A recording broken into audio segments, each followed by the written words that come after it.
আজকে মুসলমানরা খাবারের ক্ষেত্রে খুব সুন্দর করে হাত ধোয়। আপনি তাকে জিজ্ঞাসা করবেন ভাই আপনি হাত ধুতে করলেন কেন, বলবে হাত ধোয়া সুন্নাহ। খুবই ভালো, আলহামদুলিল্লাহ। দেখবেন ডান হাত দিয়ে খাবার খায়, বাম হাতে খাবার খায় বাংলাদেশের মানুষ খুবই কম। বলবেন ভাই ডান হাতে খাবার খাচ্ছেন কেন, বলবে ডান হাতে খাবার খাওয়া সুন্নাহ। আপনি দেখবেন তার প্যান্ট পাজামা টাকটুর নিচে তো পোশাক পরা হারাম, কিন্তু যখন মসজিদে ঢুকে দেখবেন তুলে ফেলে। জিজ্ঞাসা করবেন কেন, যে ভাই এটা তো হারাম, মসজিদে আমি কেমনে হারাম কাজ করি। খুবই ভালো, আলহামদুলিল্লাহ, এটা খুবই ইতিবাচক। আজকে দেখবেন যখন আমরা খাবার খেতে যাই রাসূলুল্লাহ সাল্লাল্লাহু আলাইহি ওয়াসাল্লামের আদর্শকে ফলো করি। আমরা যখন গোসল করতে যাই রাসূলুল্লাহ সাল্লাল্লাহু আলাইহি ওয়াসাল্লামের আদর্শকে ফলো করি। আমরা যখন বিয়ে শাদী করতে যাই রাসূলুল্লাহ সাল্লাল্লাহু আলাইহি ওয়াসাল্লামের আদর্শকে ফলো করি। আমরা ত্যায্য সম্পত্তি বন্টনের ক্ষেত্রে রাসূলুল্লাহ সাল্লাল্লাহু আলাইহি ওয়াসাল্লামের আদর্শকে ফলো করি।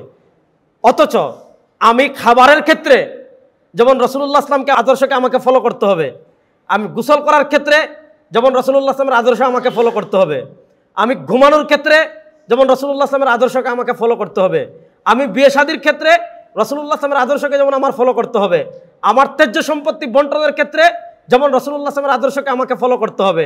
আমার রাজনীতিতে সমস্যা কি জানেন, আমরা খাবারের ক্ষেত্রে, পোশাকের ক্ষেত্রে, ঘুমানোর ক্ষেত্রে, বিয়ের ক্ষেত্রে, ত্যায্য সম্পত্তি বন্টনের ক্ষেত্রে রাসূলুল্লাহ সাল্লাল্লাহু আলাইহি ওয়াসাল্লামের আদর্শকে উৎকৃষ্ট মনে করি।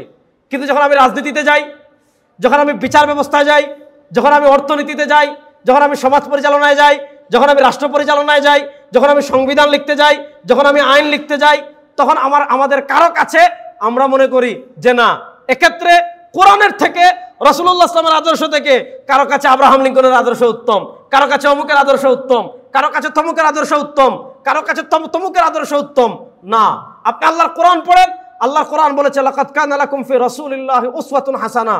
আপনি আল্লাহর কোরআন পড়েন, আল্লাহর কোরআন বলবে মা আতাকুমুর রাসূলু ফাখুযু ওয়া মা নাহাকুম আনহু ফান্তাহু। আপনি আল্লাহর কোরআন পড়েন, আল্লাহর কোরআন বলবে ফালা ওয়া রাব্বিকা লা ইউমিনুনা হাত্তা ইউহাক্কিমুকা ফীমা শাজারা বাইনাহুম সুম্মা লা ইয়াজিদু ফি আনফুসিহিম হারাজাম মিম্মা কাযাইতা ওয়া ইউসাল্লিমু তাসলিমা। আপনি আল্লাহর কোরআন পড়বেন, আল্লাহর কোরআন বলবে ইয়া আইয়ুহাল্লাযীনা আমানু লা তুকদ্দিমু বাইনা ইয়াদাইল্লাহি ওয়া রাসূলি।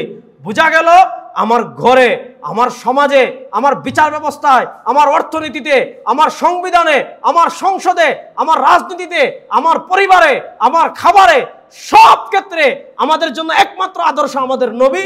এর বাইরে দুনিয়ার কোনো ইজম, দুনিয়ার কোনো আদর্শ, দুনিয়ার কোনো নেতা আমাদের কাছে আদর্শ হতে পারে